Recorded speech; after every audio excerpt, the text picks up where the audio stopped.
지난 수업에서 우리는 propagation delay time, 그러니까 우리가 전파 지연 시간에 대한 추정을 어떻게 해야 되는지, 그리고 어떠한 팩터들이 있었는지에 대해서 살펴봤습니다. 그렇다면은 오늘 수업에서는 이 propagation 지연 시간은, 총 전파 지연 시간은 어느 정도로 계산해야 될지, 어떻게 계산해야지 합당한 값을 얻을 수 있는지에 대해서 살펴보도록 하겠습니다. 지난 동영상에서 잠깐 다뤘는데요. 예를 들어서 CAN 2.0 A 데이터 프레임 그리고 혹은 리모트 프레임을 예를 들었습니다. 그래서 컨트롤러 A는 아날로그 카라고 생각을 하고요. 아날로그 카의 클락이고, 그리고 컨트롤러 2는 GPS에서 어떠한 시계 정보를 받아서 내비게이션을 디스플레이 하는데, 그 내비게이션 시간을 의미합니다. 그래서 컨트롤러 1은 리모트 프레임을 먼저 전송을 해주겠죠. 그래서 ID 값과 그리고 리모트 프레임을 의미하는 RTR을 리세시브로 정의한 다음에 내가 필요한 정보가 무엇이다 라는 것을 CAN 버스에다가 전달하게 되겠죠. 그러면 CAN 버스에서 이 아이디에 해당하는 컨트롤러 2는 컨트롤러 1에서 요구하는 시계에 대한 정보를 데이터로 구성을 해서, 그리고 이 버스를 도미넌트로 장악을 합니다. 버스를 장악한 다음에 이 시계의 데이터를 데이터 프레임 형식으로 컨트롤러 1로 보내주는 일련의 과정들입니다. 그러면 이러한 일련의 과정들을 한번 아주 상세하게 살펴볼 필요성이 있겠습니다. 그래서 propagation time, 총 그러니까 컨트롤러 1과 2 사이에서 지금 이루어지고 있는 총 propagation delay time은 어떤 요소들이 있는지 하나하나 살펴보겠습니다. 먼저 A와 B, 그러니까 컨트롤러 1과 2 혹은 A와 B 사이에는요, 스타트 오브 프레임이라는 도미넌트를 발생시킵니다. 그래야 버스를 장악하겠죠. 그죠? 그래서 버스를 장악한 다음에 컨트롤러 A에 의해서 리세시브 비트가 보내집니다. 리세시브 비트가 보내진다는 것은 결국 A에서 리모트 프레임을 요청하는 거죠. 그래서 이 A에서 노드 A로부터 나온 이 리모트 데이터를 요구하는 거죠. 요구하는 시그널은 B를 향하여 프로퍼게이션 딜레이를 발생시킵니다. 그러니까 요구를 하려면 결국 컨트롤러 A 그리고 트랜시버 A에 대한 프로퍼게이션 딜레이를 발생시킬 수밖에 없다는 거죠. 그리고 A로부터 어떠한 데이터가 오기 전에 B가 시그널이 아주 짧은 시간이지만 마이크로 인스턴트라는 단어를 사용했습니다. 매우 짧은 시간 동안.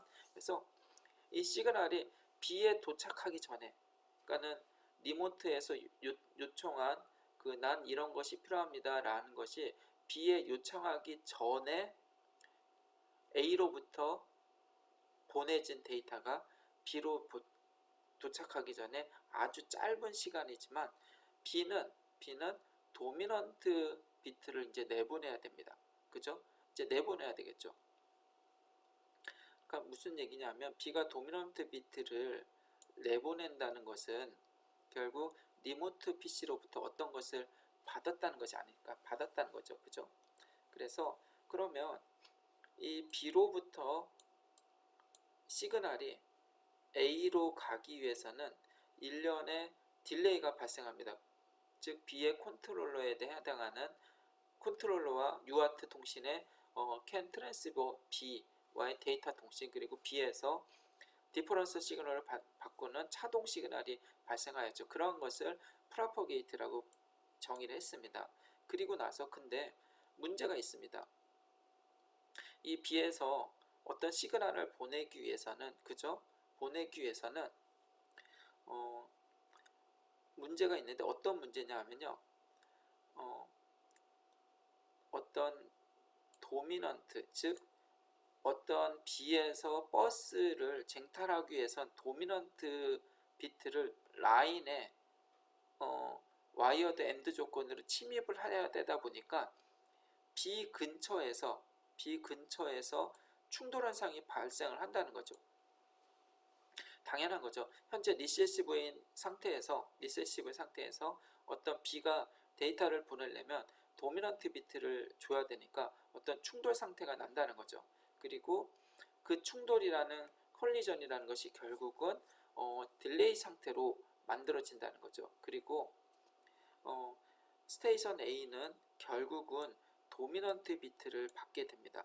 도미넌트 비트를 받고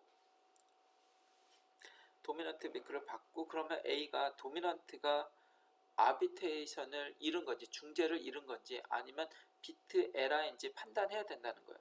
그러니까 B에서 온 도미넌트 자체에 대해서도 A 입장에서는 얘가 중재를 잃어버린 건지 아니면 비트 에러인지를 판단해야 되니까 이것 또한 딜레이가 생긴다는 겁니다. 그래서 결국은 이 A에서부터 G까지 이러한 일련의 과정들 때문에 프로포게이션 딜레이 시간은 곱하기 2 이상이 돼야 된다라는 것을 의미합니다. 그래서 우리는 이러한 과정들을 좀 디테일한 수식으로 한번 정의를 해봤습니다. 정의를 했는데요. 어떻게 정의했느냐면요. 그것을 세그먼트 타임이라는 개념으로 정의를 했습니다. 그래서 먼저요. 발송, 즉 아웃고잉하는, 그러니까 전송으로부터 나간 데이터 시그널, 이 시그널이 리세시브 스테이션 상태로 실질적으로 도착할 때 시그널이 돼야 됩니다. 그죠?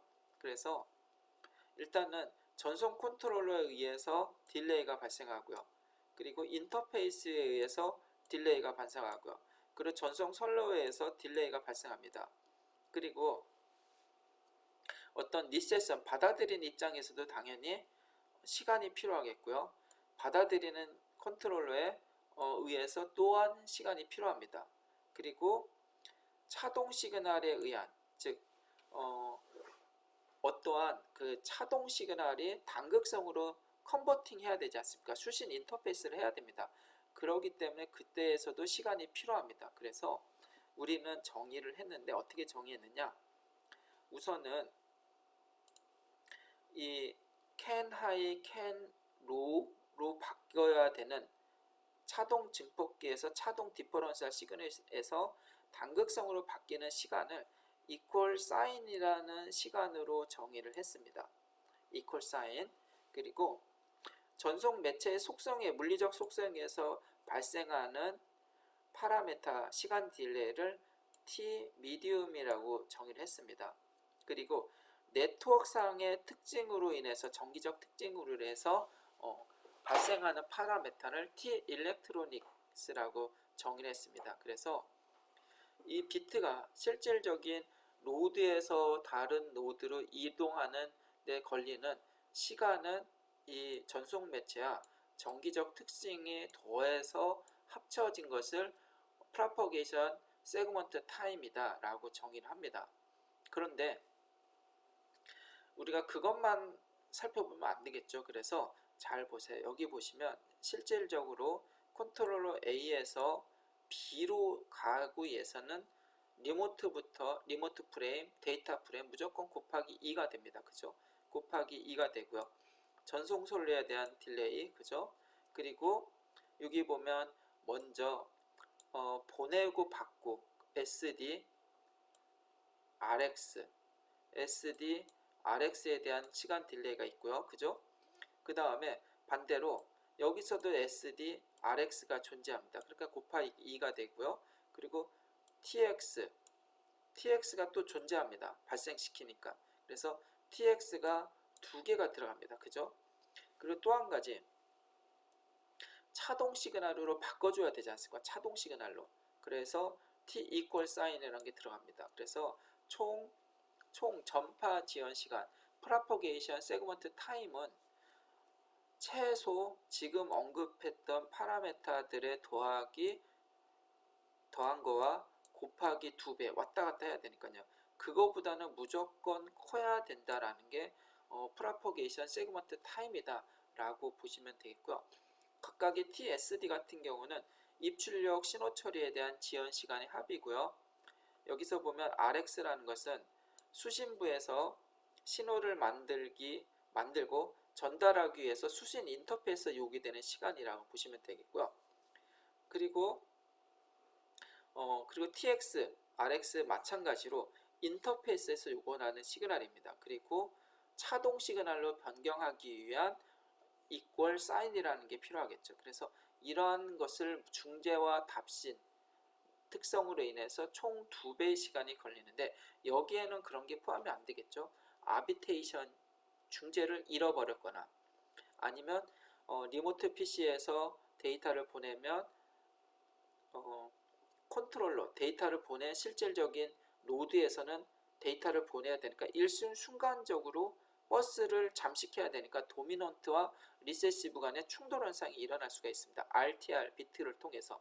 그래서 충돌과 그리고 중재로 일어나는 잃어버린 시간들이 포함이 돼야 된다는 거죠. 그래서 2배보다도 무조건 커야 된다라는 게 프로퍼게이션 세그먼트 타임의 속성이다 라고 보시면 되겠습니다.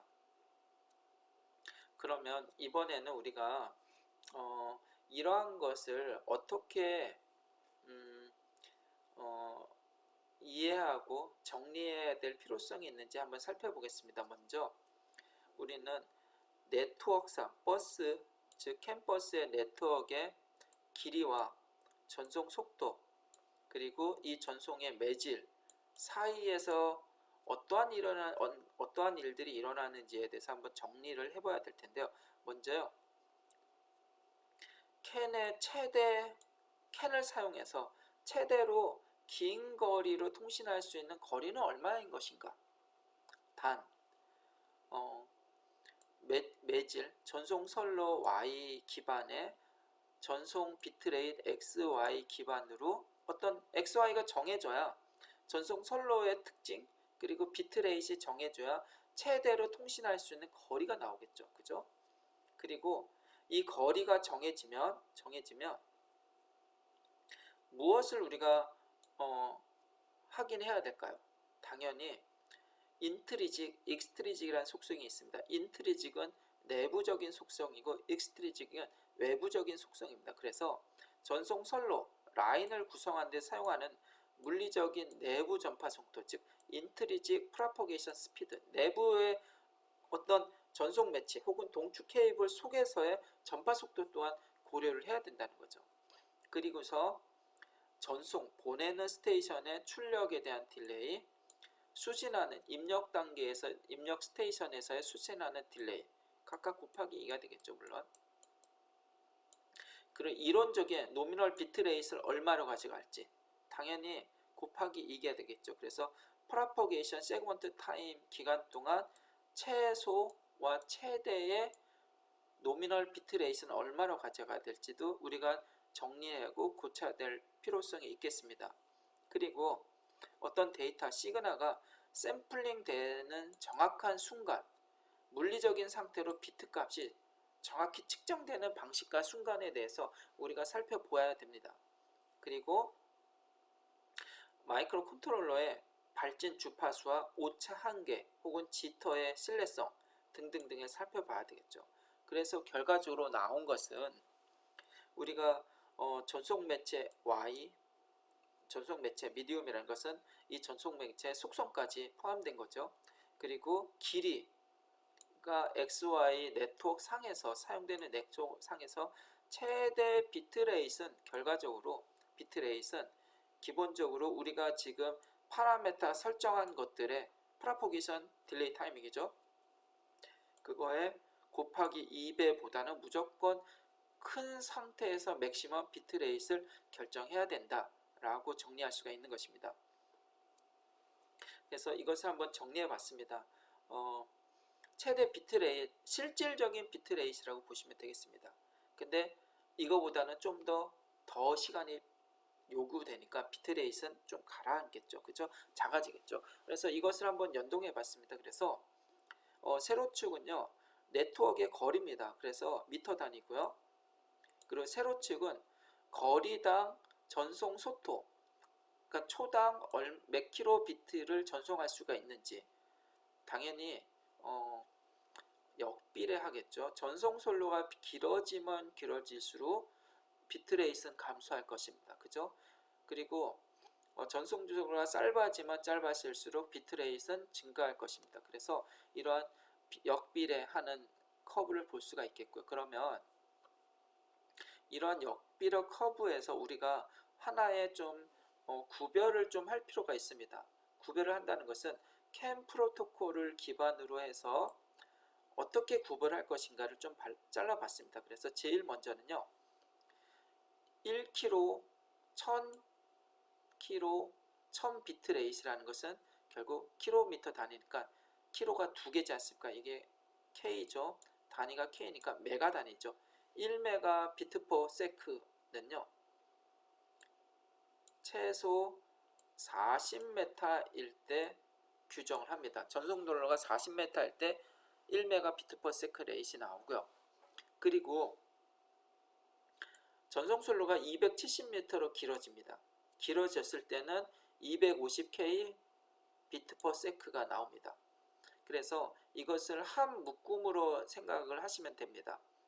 그룹 1이다 라고 보시면 되고요. 이 그룹 1보다 더 짧은 거리, 10m 정도의 짧은 거리에서는 실제 1.6메가 비트 퍼 세크의 데이터 전송 시간을 전송 속도를 갖고 있다라고 보시면 되겠고, 그 다음 그룹은 실질적으로 530m에서부터 10km까지의 거리에 있는 그룹을 하나로 묶었습니다. 그래서 530m 했을 때는 125km 비트 퍼 세크의 시간을 갖게 되는 것입니다. 그리고 10kb이든 5km 비트 퍼 세크로 굉장히 낮아지겠죠. 그래서 이것을 세 그룹으로 한번 나눠 봤습니다. 그래서 첫 번째 그룹은요, 1.6메가 비트 퍼 세크의 그룹입니다. 1.6메가라는 것은 클락당 70 나노세크가 된다는 거예요. 그리고 두 번째 그룹은 270m겠죠. 250km 비트 퍼 세크로부터 1메가 비트 퍼 세크, 초당 90 나노세크의 시간이 클락당 걸리는 그룹을 두 번째 그룹으로 만들었습니다. 그리고 세 번째 그룹은 620m에서 10km니까 실질적으로 5km 비트 퍼 세크에서부터 최대 125km 비트 퍼 세크의 전송 속도를 갖고 있는 것을 세 번째 그룹으로 갖고, 그때 클락 스피드를 평균 300 나노세크로 정의를 했습니다. 이렇게 우리가 프로퍼게이션 세그먼트 타임이라는 총 전파 지연 시간이라는 것을 우리가 계산을 했고요. 그것을 계산하기 위해서는 다양한 팩터, 파라메터들을 조사했죠. 그래서 그 파라메터를 기반으로 해서 우리가 프로퍼게이션 딜레이 타임을 정했습니다. 그리고 나서 전송 선로의 길이별 비트레이트는 어떻게 되는 것을 한번 통계를 내서 한번 분석을 했습니다. 그래서 분석한 결과 당연히 거리와 비트레이트는 비례하지 않는다, 역비례한다. 그래서 다양한 팩터들이 있겠지만 그것을 세 그룹으로 묶었고, 결국 세 그룹은 1.6 메가 비트 퍼 세크 이상이냐, 아니면 250K 비트 퍼 세크에서 1메가 비트 퍼 세크 범위냐, 아니면 5km 비트 퍼 세크에서 125km 비트 퍼 세크의 영역이 있느냐로 구별을 했다는 것입니다. 그래서 일련의 이러한 파라메타를 통해서 우리는 이러한 전송 솔로와 그리고 비트레이트에 대한 관계를 형성을 시켰습니다. 그 다음에 우리가 이번 시간에는 살펴볼 것은요, 비트의 동기화, 싱크로나이제이션에 대해서 살펴볼 것입니다. 그래서 일반적인 컨셉에서 캔에서의 동기화는 어, 두 가지 개념에서 살펴볼 필요수가 있겠습니다. 왜냐? 우선은 버스가 담당하는 거리를 운반하는 전송 속도에서 딜레이가 무조건 발생합니다. 그죠? 거리가 멀면 멀수록 딜레이는 당연히 발생하는 거고요. 그죠? 어떤 노이즈라든가 어떤 에러가 들어왔을 때 에러 컬렉션을 하기 때문에 또 딜레이가 발생하고, 이런 딜레이 때문에 반드시 우리는 동기화라는 과정이 필요한 것입니다. 딜레이 때문에. 그리고 또 한 가지는 플루투에이션, 변동이라든가 톨러런스, 어떤 주파수에, 즉 각각의 스테이션마다 갖고 있는 마이크로 컨트롤러의 오실레이터, 사용하는 오실레이터의 주파수, 톨러런스와 플루투에이션에 의해서도 동기화라는 싱크로나이제이션이라는 것이 필요한 것입니다. 그래서 가장 핵심인 이 두 가지로 인해서 우리는 비트에 대한 동기화가 필요하다라고 보시면 되겠고요. 본격적으로 우리는 이러한 비트의 동기화에 대해서 잠깐 살펴보도록 하겠습니다. 모든 것이 기준이 되니까요, 어쩔 수 없죠. 그래서 비트의 동기화는 어떠한 것들이 있고 어떠한 과정들을 겪어야 되는지 살펴보면요, 먼저 캔 전송을 할 때는 버스가 오프 상태가 됩니다. 그죠? 버스가 오프 상태예요.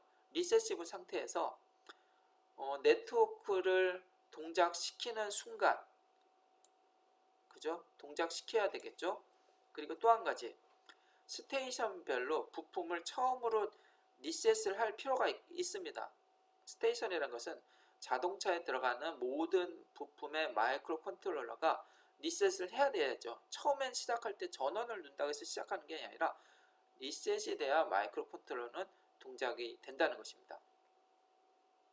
그럴 때 버스를 시작해야 되겠죠. 그죠? 그리고 첫 번째 비트를 교환하기 직전에 최소 이니셜라이즈 시퀀스가 필요합니다. 그것을 스타트 오브 프레임이라고 보시면 돼요. 그죠? 그러한 어떤 최소 초기화 과정이 필요하겠고요. 버스가 휴지하고 있는 동안에서는 다시 휴지하는 동안에서 웨이크업 할 때까지 또한 일정한 시간이 존재합니다. 리세시브 비트가 3개가 있어야 되겠죠. 그리고 또 한 가지는 액티브 모드에서 버스 어플을 깨우기 위해서는 리세시브 비트를 11개의 비트를 줘야 됩니다. 연속적으로. 하여간 이러한 일련의 과정들이 필요하고요. 그리고 마지막으로 스타트 오브 프레임에서는 도미넌트가 되죠. 도미넌트 비트가 갖고 있기 때문에 버스가 지금 갖고 있는 리세시브 상태에서 도미넌트 상태로 변환되는 과정이 필요하겠죠. 그것을 리세시브에서 도미넌트, 즉 이것을 엣지로 보기 때문에 우리는 이러한 것을 일련의 동기화 과정이다, 전송 시작 전에 반드시 포함되는 동기화 과정이다 라고 보시면 되겠습니다. 그러면 이 비트에 대한 동기화 과정들은 어떤 특징이 있는지 잘 보면요, 스타트 오브 프레임으로 인해서, 그죠? 리세시브 상태에서 도미넌트가 오니 엣지가 발생하죠. 폴링 엣지. 그러니까 스타트 오브 필드에 엣지가 발생했고요. 그리고 넌 리턴 투 제로라는 코딩 방식에 인해서 0에서 1, 1에서 0이 없기 때문에 우리는 반드시 어떤 싱크로나이징에 대한 법칙을 마련해 줘야 됩니다. 그죠?